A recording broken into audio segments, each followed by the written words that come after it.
Can we start now, sir? Yes, we can. Okay, sir. A very good evening to one and all present here. I am Tushar Dubey, content writer at Law Dictate. I welcome you all to the webinar on evolution of space law and its importance, organized by Law Dictate. First of all, what is Law Dictate? Law Dictate is an AI-driven project for the legal industry by Alpha AI. This project aims to bridge the gap between how law and technology interact with each other. Essentially, we are a broad umbrella that attempts to include all the aspects of legal profession. We not only provide assistance to individuals, but also to entrepreneurs, startups, and corporations as well. In this webinar, our respected speaker will discuss the fundamentals of space law and the relevance of space law in the coming time.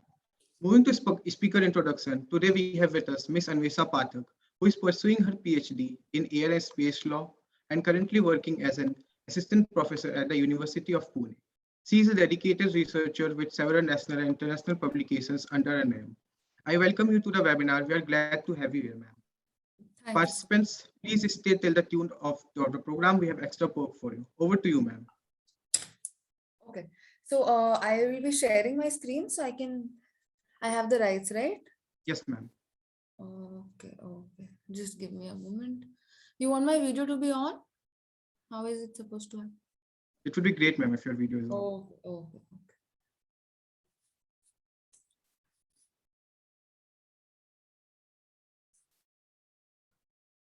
Just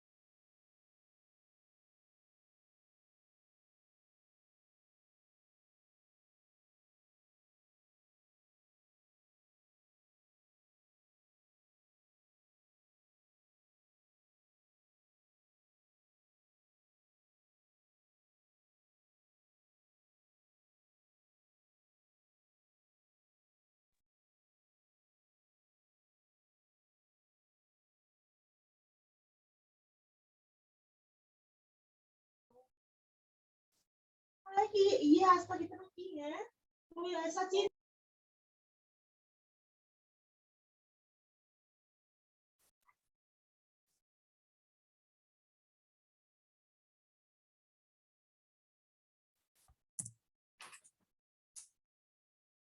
yeah. So is my screen visible? लेकिन अभी उसको सब Yes, it is. Somebody is not muted and constantly talking, so you could just check with that. Yeah, okay. So now, good evening, everyone. I understand space law is a very, very new topic, especially when it comes to studies in India, right? And all of you that are here today with me obviously have some curiosity, wanting to know what is space law, what happens, what is air law, how the whole system works, and all those things, right? So today from this webinar, there are going to be 3 takeaways that we are going to take back with us once we are done with the webinar for today. Firstly would be, what do we mean by space law? Okay. And how is it different from the term air law? Then key principles of human activities in space. And third would be the legal challenges that we are facing or we plan to face in future because of the changing aspects of space. Okay. So now coming to the evolution, the main topic that the title that we have today for today's webinar is the evolution of space law. Now, whenever we hear space law or the term space, it obviously feels a little fiction-like, right? Like something that is very new or something that is has just come up or something that we've just started to talk about. But eventually, I would like to tell you all that space law has its roots since 1910. So it is not something new. It is not something that is that has just come up. It has its roots way back in 1910. So you can imagine what thoughts or what ideas people might have had at that time that they actually started thinking about space law or activities in the space. So this is like a small cutout from the New York Times, dating way back. So this is basically just there to show you that how space law or space is being talked about since that era.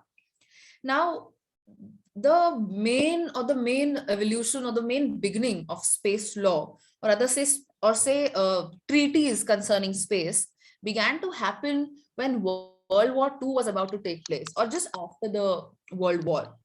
Okay, so just after the World War, there was increase in space technologies.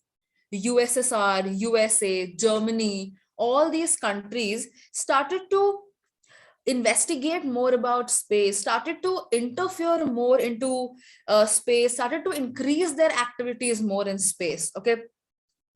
Now, what happened was when USA, Germany, when they saw USSR increasing its activities in space, they obviously got a little scared. They thought that, okay, on land, we are already fighting. Now, USSR has started to begin its activities in space also.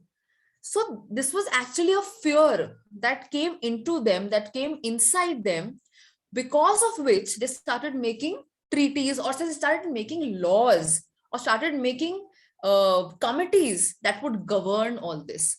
So I hope you're understanding what I'm trying to tell you about the evolution of the space law, the space treaties, the space committees, how it all began. So basically everything started somewhere near World War II or after World War II. Okay. And because USSR had made developments, the other countries were in fear, the rival countries were in fear as to where might it lead to. And therefore, the thought of making something like this came into existence. The thought of coming up with a new technology, with a new treaty regarding space and activities in space came up. Okay, so this was also a concern of power. So like if USSR, for example, makes a satellite or has a power over space, the other countries would feel less dominant, would feel less powerful, right? So even it was a matter when it came to being the most powerful. So in order to become more powerful, also the countries started coming up with these technologies, these space related activities. Okay. In 1957, to be precise, USSR developed and launched Sputnik. I hope all of you have heard about Sputnik. Okay, it's the first satellite that was made by USSR. That was when the fears started to creep in more. People started to become more scared that, okay, now they have already done it. Okay, so now you see how the chronology is building, how it is building up. They get scared from USSR to see its activities. Then USSR mute yourself, whoever is, yeah. So, and then USSR actually develops the first satellite. So the countries start to get into more fear, and now they tend to talk. They start talking in terms of having proper legislation, having proper control, okay, to monitor the activities in space. But again, the agenda that they put up, the agenda that is put up by the countries is basically for the benefit of the general humankind, mankind, for peaceful activities. They obviously don't want anything unpeaceful to happen. Obviously, after the World War II, the aftermath of the World War II rather was completely adverse, right? So obviously they do not want anything like that to happen again, or rather reach the space.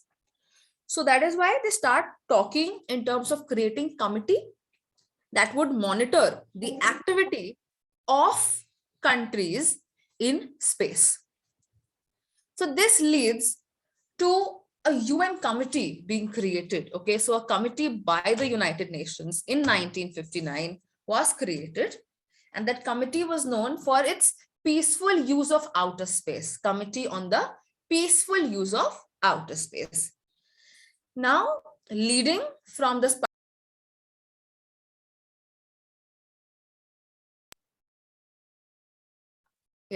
So leading from the Sputnik development and all those things, finally in 1959, UN creates a committee, that is the Committee on the Peaceful Use of Outer Space. Now this committee is again divided into two other committees. One would be the Scientific and Technical Committee, and the other would be the Legal Committee. Now understand, the Scientific and Technical Committee would talk all about your satellites, your debris, your celestial bodies, XYZ. And the Legal Committee, on the other hand, would address the other issues that would be the legal issues that would concern all these celestial bodies, these satellites, the debris, and all those things. Okay. Now, this committee that was created, initially it had 24 members. Right now, the committee still in place has 95 members, India being one of the earliest members to join the committee. Okay. Moving on now. Now, there are, when we say space law, again, space law evolves from various laws. It is just like the other laws that we have. So there are various different laws in the country. Similarly, there are different laws in the world, right? And space law emerges, or say we can call it like a branch of one of these laws. So first and the utmost important is the general international law. In law colleges, I do not know if you've studied international law till now, or you will be studying whichever year you are in. You will in some tenure, you are going to face or study international law. So you understand there is a basic general international law that is there, which is to be followed. Now, this general international law has the UN Charter in it, has judgments from all around the world, cases happening in the world, has treaties involved, which again govern different aspects. Okay. So space law, we consider it to be a branch of the general international law. Then we have the international space law. Now, understand one thing, that space law does not say that, okay, this, you have to do this, you have to do that. No. Space law would rather be a set of treaties, documents, principles, resolutions, agreements, all those things. So space law in itself has a lot of documentation within it. Obviously, there is not one body. There are different bodies. We will be seeing the different treaties that are there. So there are different treaties that are there. Now, you as law students, as lawyers, have to understand that I am talking about a treaty or a committee that was formed in 1959. And this is 2022.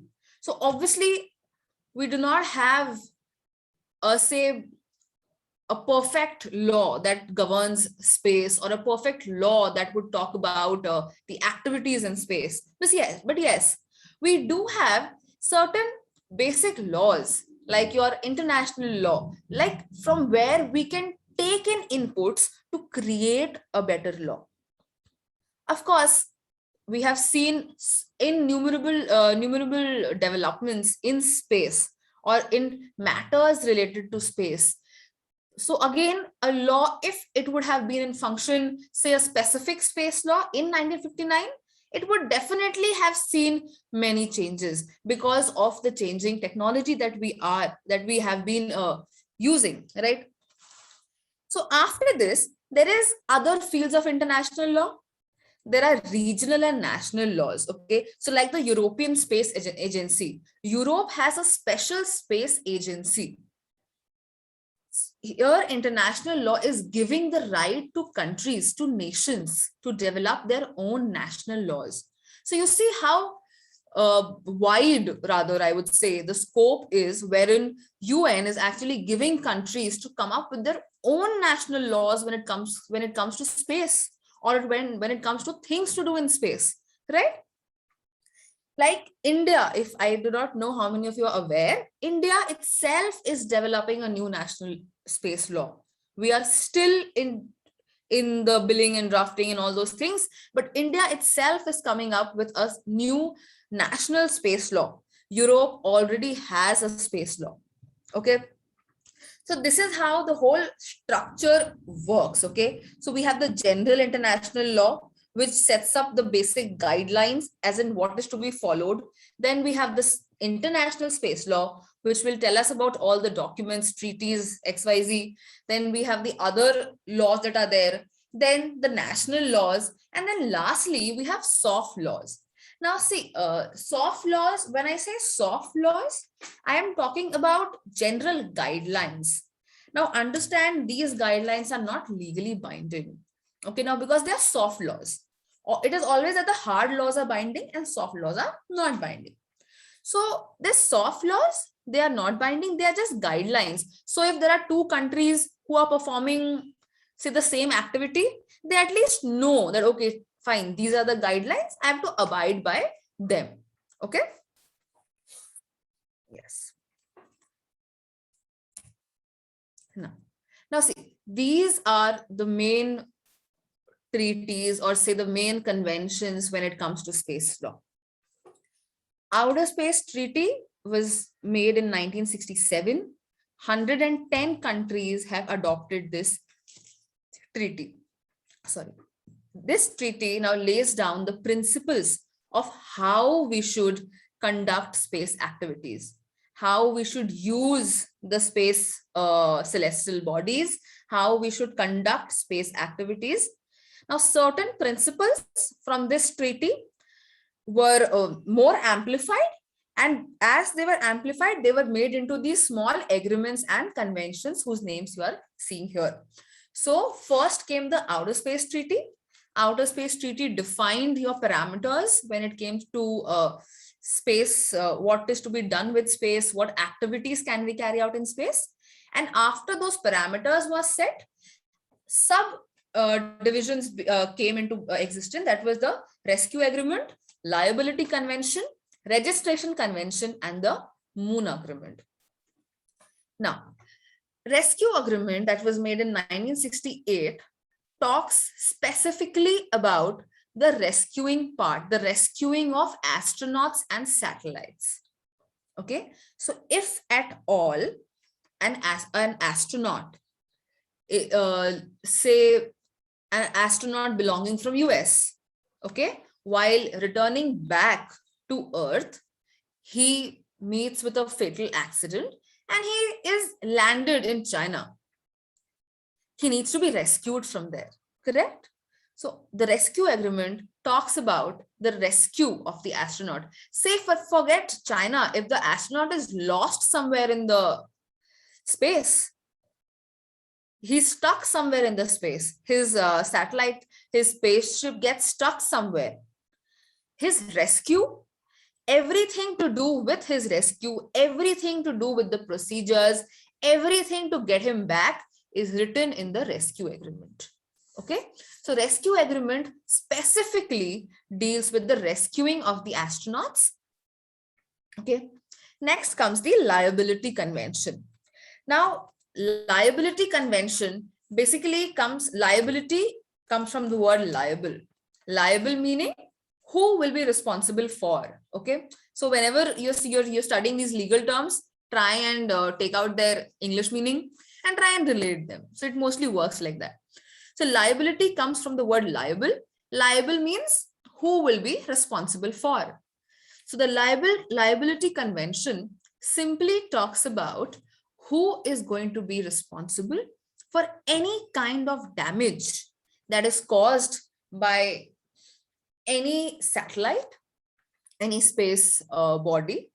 Okay, so say for example, if US or say if Russia sends a missile up into the space and the missile has a very bad landing and it falls into a village in China, who would be responsible for? It would be Russia. So any such kind of damage that is caused by any satellite or any such body, okay, Liability Convention will talk about its liability. So the logic is very clear here. Okay, so you have to understand that the logic is very clear. So if the satellite belongs from US and the satellite falls down on Earth, some part of the Earth, creates a lot of damage, who will be liable? US would be liable. Connecting to this liability convention is the registration convention. Now, so now I always study these two together, liability and registration. Why? Because registration convention talks about registering your space bodies, registering your satellites, registering your missiles. Okay. So now why this is done? So that it is easy to know whose satellite was it. So now say if Russia makes a satellite, it puts a mark on the satellite stating that made in Russia, or say the Russian flag is on the satellite, and the satellite goes to space. After whatsoever time after it's done its job, it has a bad fall and it falls on any part of Earth where it creates damage. You can identify the satellite by the mark that says it's from Russia, and then you can apply the liability convention, and then you can ask Russia, or you can say that Russia would be liable for any kind of damage that has been caused by that satellite. So this is how the conventions and the agreements work when it comes to space law treaties. There is an outer space treaty that will tell you what is to be done, all the guidelines, not exactly the guidelines, I'm sorry, all the basically the activities that will tell you what activities can be done on space or cannot be done on the space. Do's and don'ts will be said by the outer space treaty. Then as a sub part of it would come the rescue agreement. So what will happen if an astronaut gets stuck somewhere? How is he to be rescued? Liability convention. Okay, if any damage is caused by any spacecraft or satellite or XYZ, who will be liable? And then the registration convention stating that all the bodies being sent up to the space have to be registered in the name of the country from where they belong. So it is easy to identify that who is liable for it. Last is your moon agreement. Now see, moon treaty was a failure. Okay. Now, but again, it is very much into existence.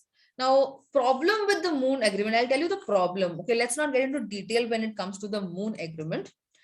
Problem with the moon agreement is that though it has a lot of bang on points or a lot of good, say, guidelines, procedures, XYZ, but the biggest problem with it is that the biggest powers of the world, that is Russia, China, and US, right? They are not parties to the moon agreement. Okay. So now the problem here is that even if the moon agreement is all set in its place, but because these big powers are not party to the moon agreement is not successful. Okay. I have some questions popping up. So do I take them at the end? Is it okay with the participants if I take the questions at the end? Yes, ma'am, it will be much better. Absolutely. Actually. Huh? Okay, one of you can. We have a question answer session at the end, ma'am. Yeah. Okay. Perfect. Perfect. Sure. Okay. Right. So now that is coming back to the moon agreement. Now, because these big powers are not a part of it, so it is somewhere not very successful. But yes, it does have or does give a lot of valuable procedures or documents. Okay. Now, coming to the next slide.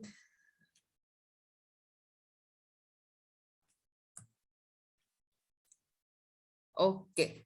Now, outer space treaty. Now, we will be studying with the outer space. We'll be digging a little deeper in the outer space treaty.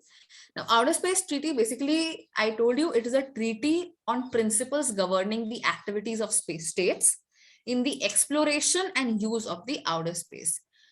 Clearly, as law students, I always advise my students to stick with the definition and understand what the definition is saying. Firstly, break it in parts and then you understand it. Okay. So if you break the definition in parts, it becomes more easy for you to understand that what is the definition actually saying. Sometimes we have huge definitions, especially in international law.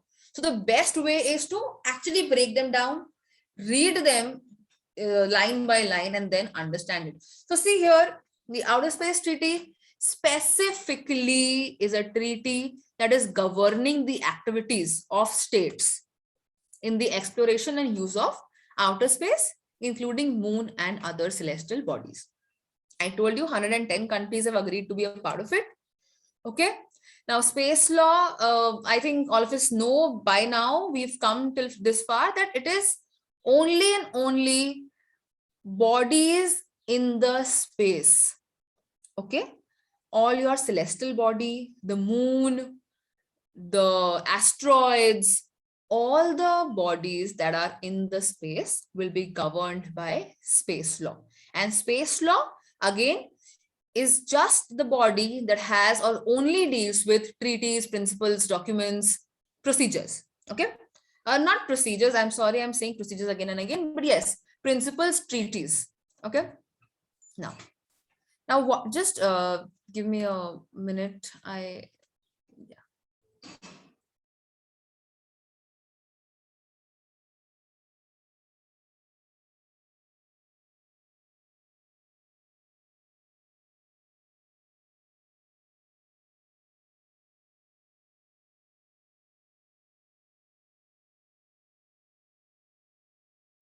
Yes, sorry, there was somebody.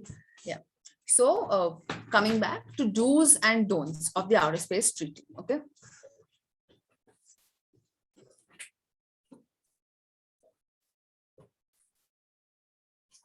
Can we take the questions at the end, please? Yeah. So do's and don'ts. Okay. So now when it comes to outer space, okay, there are general do's and don'ts that the treaty deals with. First, the treaty is only and only allowing you to explore the outer space for the benefit and the interest of all the countries. Now, you have to understand, whenever we talk about UN, whenever we talk about General Assembly, whatever the United Nations is doing, it is doing for the benefit of the mankind. Okay. Free for exploration and use by all countries. Now, see, I have listed down the basic fundas that are discussed in the outer space treaties. Outer space treaties. The moon and celestial body must be used for peaceful purposes. A very, very important point to talk about, the peaceful purposes. Lately, we have seen conflicts on arms. We have heard about stories that people are making their space armies and things like that. But when it comes to outer space treaty clearly limits itself, or rather say would prohibit any kind of weapons or mass destructions or nuclear weapons or warfare, basically any kind of armed warfare in space. Next is international cooperation and understanding must be promoted. So whenever we say international cooperation and understanding, we, or the UN, not we, the UN promotes international cooperation. They want countries together to work towards the development of outer space, to work towards the development of what more can we do from the space, what more can we take from the space, basically, right? Don'ts would be no appropriation. A very important and a very interesting line that says no one can claim that any part of the space belongs to them. Recently, there was this man from Dubai who claimed that the moon is his. So there was a huge haphazard when this news came about, and there was a huge haphazard in that manner, and these terms were brought more into the light that no one can, be whatsoever. No one can claim that the moon is theirs. Any body in the space cannot belong to any specific person. It is very clear, or rather it is made very clear by the UN, by the committee that is set up, that you cannot claim your part in the space. So one fine day, you cannot go and say that, okay, I want to buy the moon, I want to buy an asteroid. That cannot be done.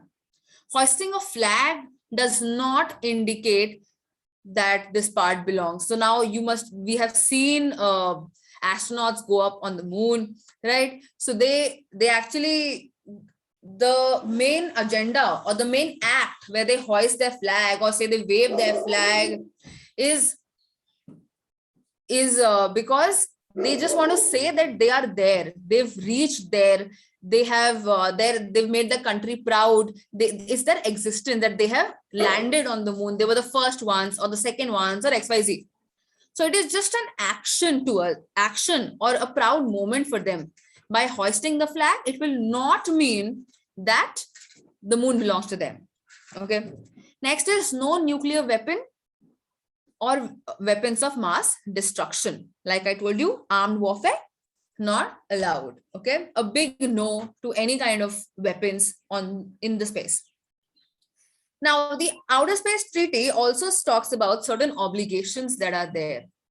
Like I told you, this is the rescue agreement. Astronauts must be given assistance. So if an astronaut is somewhere stuck in the space, it becomes the full responsibility of the state to rescue the astronauts. Okay. Consultation in case of dangerous activity. If at all any dangerous activity is being carried out in space, it is the responsibility of that state to inform the UN Secretary General. Okay. Now, installation must be open to other countries in case of reciprocation. Now, this basically means that if there are two satellites up in the space, both of them are doing some work. One satellite is from India, one is from US. And if Indian satellite needs any help or anything, the US can support them and vice versa. So this can be done. Next is the role of countries. What role the countries play when it comes to the activities being done in space?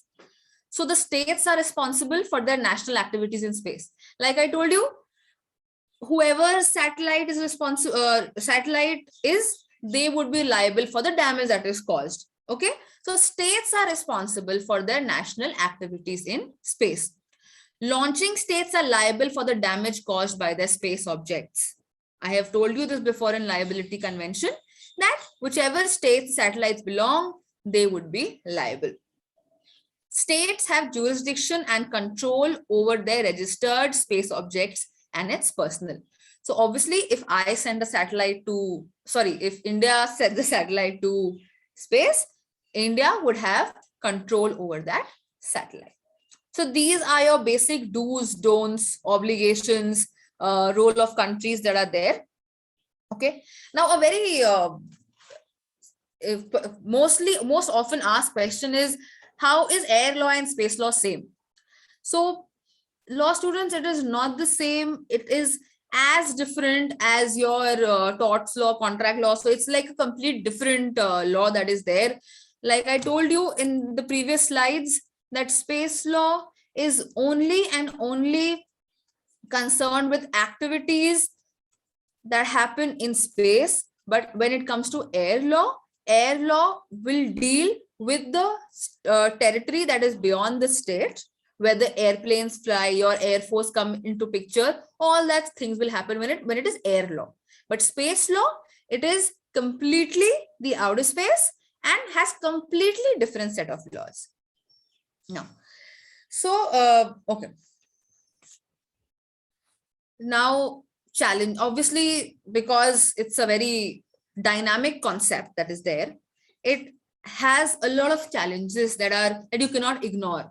Okay, though a lot of initiatives are being taken up by the space bodies, by NASA, but still there are certain challenges that are prevalent in outer space and we still need laws. Okay, so now I would be wronged if I would say that there are no laws. There are laws, but then we need specific laws. If I have to be more precise, we need specific laws when it comes to certain aspects of outer space.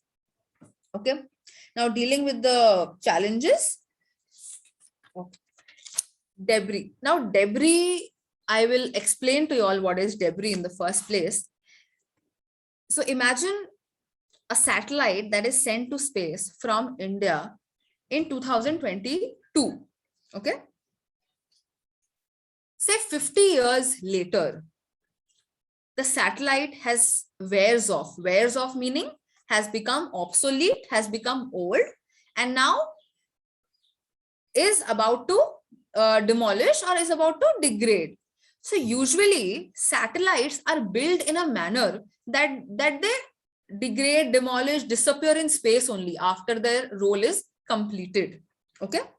But because of this, understanding that there are so many satellites right now in space, so many of them are wearing off, so many of them are becoming obsolete, so many of them are actually hanging up there, maybe doing nothing, those that have finished doing their jobs. So debris is basically space pollution, the traffic that is in space. Now what happens is there is a geostationary orbit. All the satellites are placed in the geostationary orbit. Okay. So now say, for example, I have a satellite placed at one point and now it's become old, but it's not wearing off. It is still hanging in there. Russia sends another satellite. Now my satellite that is already there is blocking the way for the other satellite. So it is basically creating traffic, basically creating pollution. Such a problem or such pollution that is in space is referred to as debris. Okay.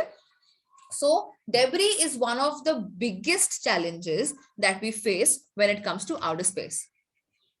I mean, even if we leave satellites, there are a lot of space objects that are just roaming about in space. Even that can create a problem. Say my satellite is up there. I'm one of the space say object just crashes with my satellites or XYZ happens and my satellite just wears off in space. Again, its particles will be just floating around. So all these things create pollution when it comes to debris. Okay. So problems with debris are being dealt with, like I told you, like these are the guidelines. These are certain initiatives that have not guidelines, initiatives that have been taken up by NASA, by Committee on the Peaceful Use of Outer Space, then debris mitigation. All these things are being done, are in place, but again, it still remains a problem. Okay. So just let me get back to debris. Yeah. Again, like I told you, though there are initiatives being done, there is lack of fixed laws. Okay. I told you soft guidelines would come into soft laws, which are not binding. So that is also a problem. We need fixed laws that could deal with debris. Okay. Other challenges that are there, that is peaceful activities. Now, 2019, as we know, most of us must have heard the news, I hope, that a lot of countries started building forces to protect the space. They said that the space needs to be protected. Okay. We also saw that the space was evolving into a war fighting domain. Like we must have heard that US was building a space army. Okay. And of course, whatever you've heard, somewhere or the other is true and it is still in process. Okay. But we have to see, like the Outer Space Treaty claims, that space can only be used for peaceful means. So we have to see how we can maintain peace. Okay. There are, because of these talks on building military in space or building a space army came into picture, many projects also came side by side. One of the very popular project is Milamos. Now, Milamos is basically a manual that talks about international law in relation to military activity in space. Okay, so now this project is going to tell us what we can do, what we cannot do. Okay. We obviously now understand the military that we have on land. We cannot do all those activities that that military does in space, right? So there need So if at all you think there is a need to protect the space or you need a space army, the domain of the space army should also be defined. So this Milamos project is actually building a manual, creating a manual wherein they're going to write all those guidelines. Okay. So we need to see what can be done, what cannot be done, and all those things. Next is science and environment. Now, obviously, environment is into the picture because it's space, it's very powerful. Though we are not aware of many of its powers, but yes, it is very powerful. And we have to satisfy our curiosity. I mean, apart from satisfying our curiosity that, what all can happen in the space, we also, we also have to make sure that we are protecting and preserving and conserving the space, right? The environment, the space environment, the outer space environment needs to be protected at all levels. Okay.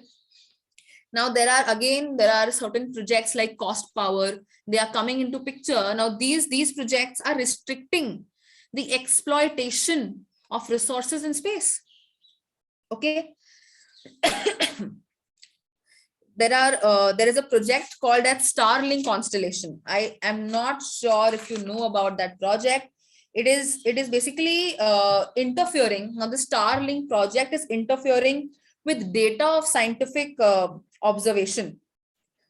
So imagine a project interfering with something that is so important to any country, right? What can we do? What needs to be done? There are no fixed laws when we talk about all these topics, we think about all these issues, right? Again, private and commercial new actors. This is one of the biggest threats, biggest challenges that we are facing right now in outer space, that is private actors. When I say private actors, I mean private individuals who are saying that we want to carry out activity in space and we need permission. So a lot of private actors have come up. Okay. Now these private actors have a list of activities that they want to do.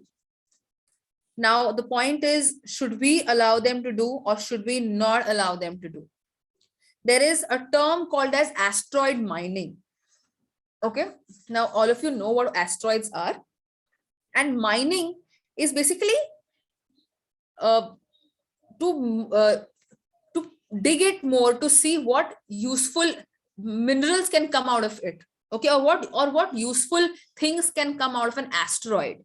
Can an asteroid be useful for the humankind? So now see, the challenge here is what they want to do is something that is for the benefit of the humankind.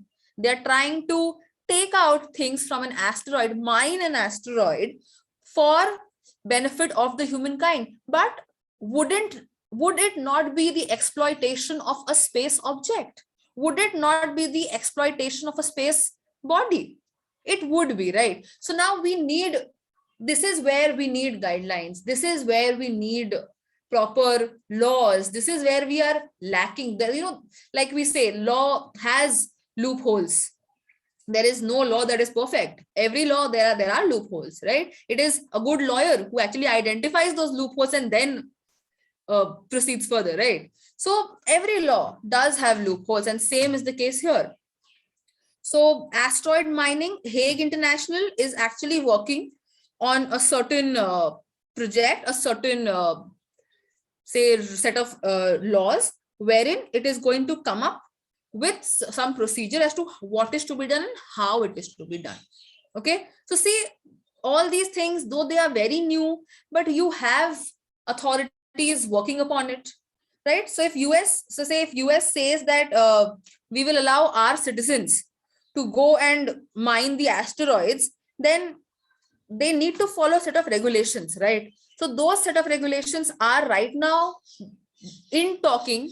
People are talking about it. Hague International is actually discussing what is to be done. Do we need set of regulations? And if US says that my citizen would go, even we would want our people to go up there and mine the asteroid.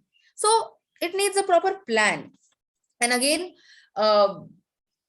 remotes, now see, a lot lot of satellites are up there already. A lot of data is equally accessible to everybody because of those satellites, right? So when it comes to privacy, even privacy is a challenge here for us when we talk about outer space.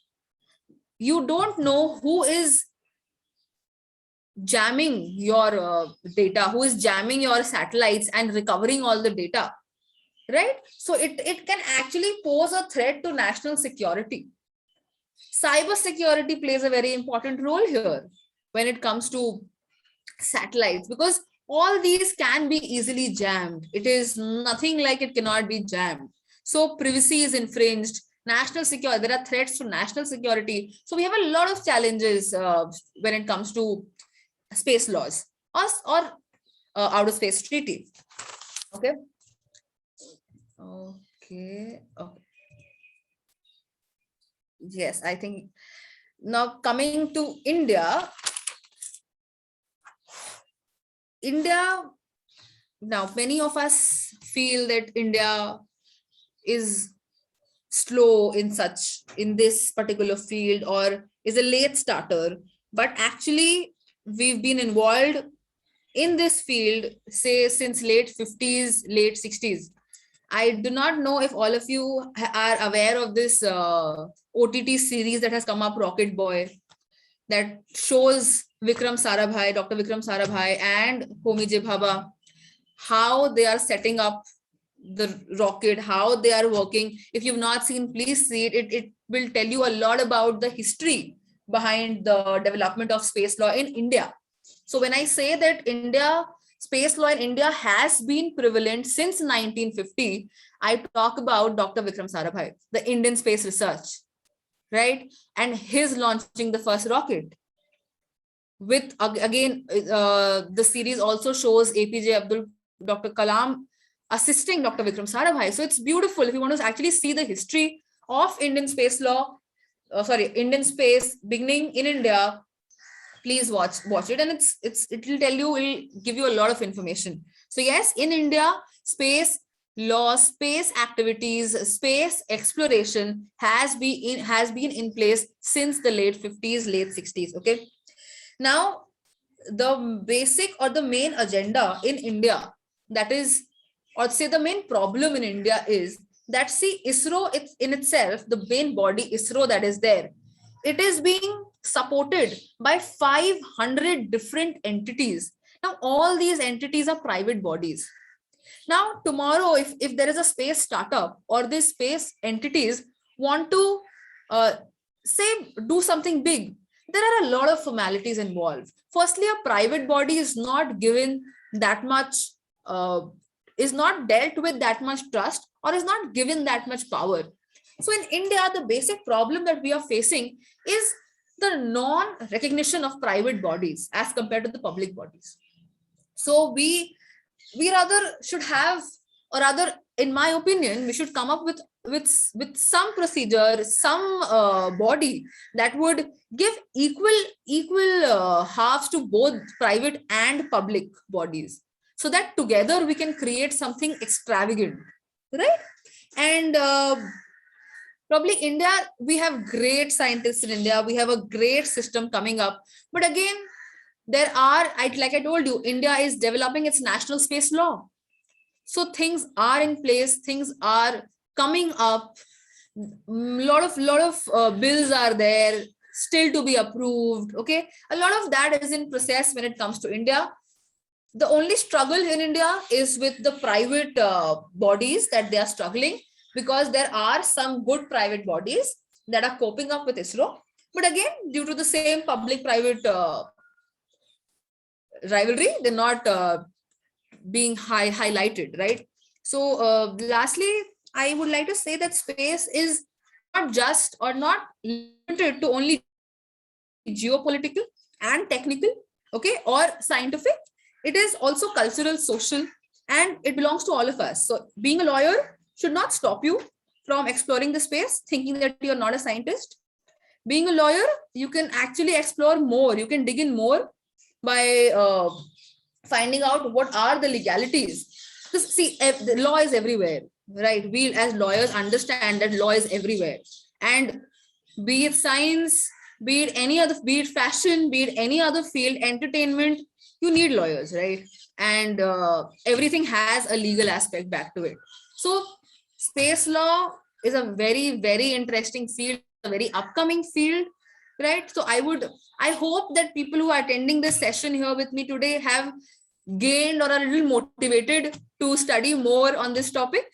And I hope you tomorrow you actually search, okay, ma'am discuss about debris, what is debris, and you do these things. I hope I could get you till that level a little bit maybe.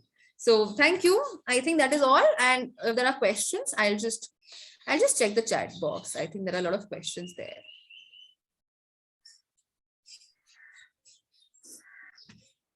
Yeah. So I'll just stop sharing my screen. Yes, ma'am. Hmm? 1 minute, ma'am. Yeah.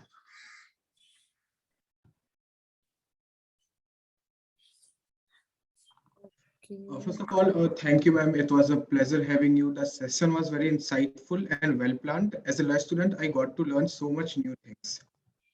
Thank you so much for having me. And obviously, it's always lovely to interact with everybody.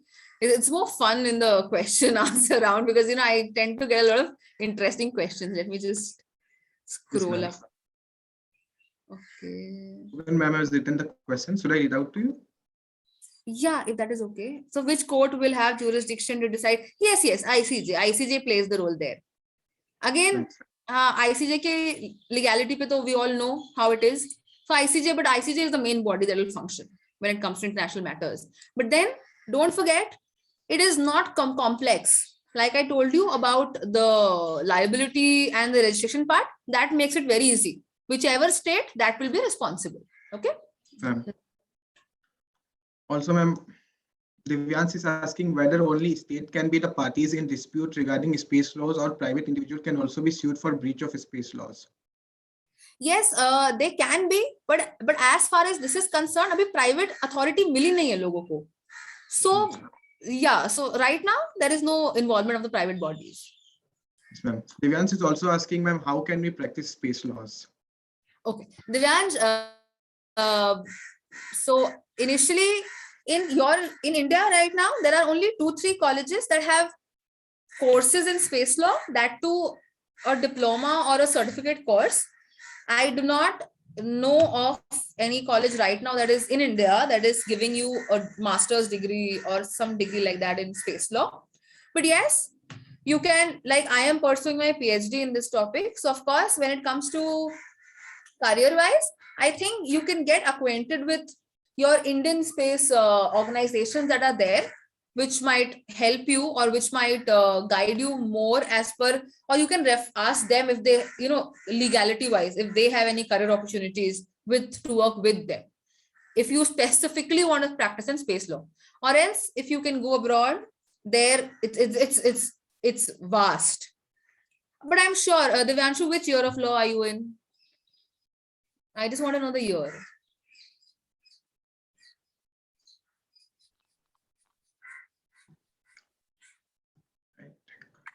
Is Divyanshu there? Yes, ma'am, he's there. Yeah, so which year of law is he? So if he's in the, Divyanshu, by the time you end up in your final year, there's going to be immense opportunities in space law in our country also. So there is nothing to worry. Ma'am, Tia is asking that what does the Moon Agreement state? So the Moon Agreement, Tia also talks about the guidelines and usage of Moon. Okay, now your activities on Moon. Again, the same things, the peaceful activities that you cannot claim that the Moon is yours. What activities can you take out on the Moon? What explorations can be done on the Moon? So all these aspects, okay? So, ma'am, Abhishek is asking that China has tested a supersonic missile launched from the ground and then it went to space and then take a tour of Earth. But before hitting the target, they were not successful. But it didn't violate the space law, and this type of futuristic weapon is governed by air law or space law? Space law, it is governed by space law, and China is doing an activity on, say, their national law ambit. Okay, so if it had mostly, if it would have gone in the space, done some harm, then probably it might have come more into the eyes of the people. But because it was a failure, no action is being taken against them, and also it would be governed by space law. Yes, ma'am. Ma'am, Sloka is asking a question related to satellites. She's saying if that US have satellites in the space from which it can track activities of other countries as well as rise India, is this breach of privacy, and how is it redressed? Yes, Shloka, it is a breach of privacy and it is happening. That is what I told you, that this is the major challenges may I discussed with you all, that privacy is also a concern for us when it comes to outer space. Okay. There are satellites that can easily monitor activities of countries. Okay. We still do not have fixed laws as to what is to be done. Okay. We need laws when it comes to such ambits. We have soft laws, which again are not binding. Again, now to prove it, now see, you understand that you have to prove everything, right? So once you prove it, probably then some action can be taken. But ideally, initially, there is no fixed law as to what is to be done. But this is a big problem, Shloka. Yes, ma'am.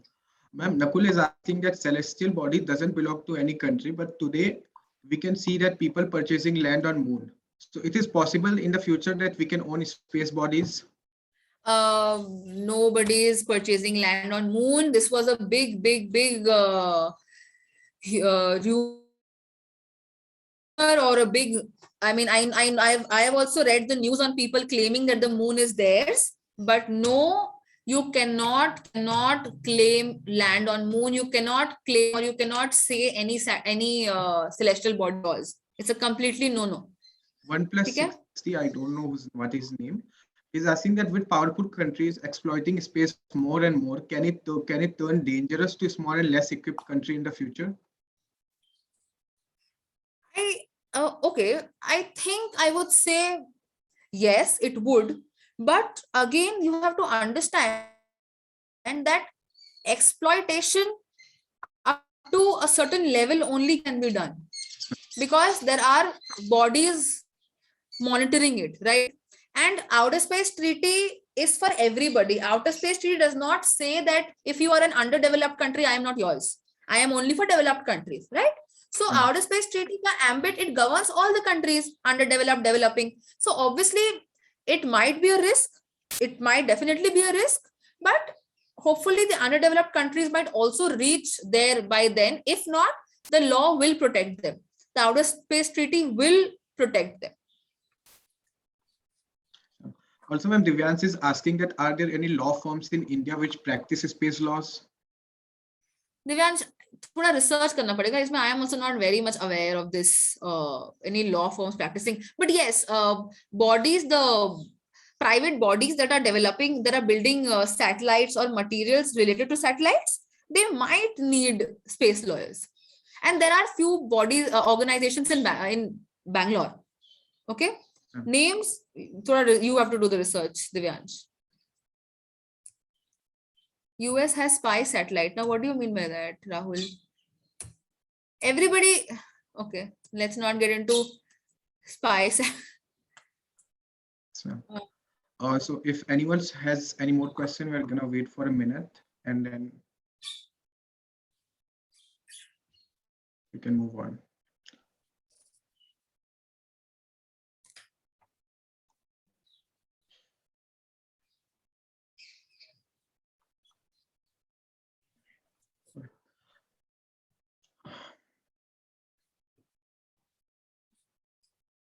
Okay, I think we are done.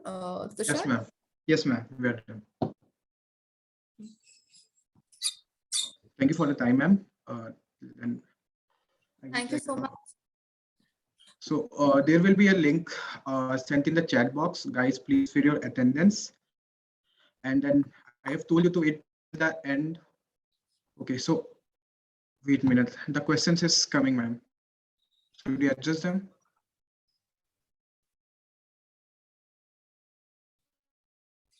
Obviously, it is.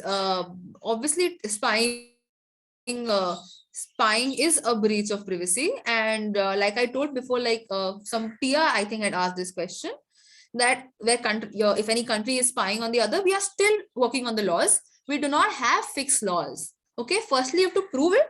that, okay, this country is spying. If you prove it, probably then some action can be taken. But if you say that a fixed law, we do not still have a fixed law. Okay. Yes, international law only. Okay, and but we do not have a fixed law, so I won't say compensation milega ya kya milega, that I don't know. But according to soft law, firstly you have to prove it, which is very difficult. If you prove it, again there will be some punishment as decided by ICC. Thank you, ma'am. The time is up. We cannot have any more questions. But till then, I have told everyone to wait till the participants to wait till the end so that you can have the perks. So today we have 3 perks for you. If you want, for the first is that if you want to learn more about space law, we have a solution for you. We have a partner, NLUON, and we will be providing discount coupons for the course on space law will be provided by NLUON. The perk number 2 is that the law students will get assistance for internships and the advocates will be assisted with good interns and potential clients. The link is here on our website and you can log in there. And the number 3rd perks, not only all of this, we are also helping the registered advocate in getting more clients and assist them in personal branding also. Thank you for joining. Thank you for joining and making us know more. Thank you, everyone. It's a request to everyone to please fill the attendance link so that we can provide the certificates. Thank you.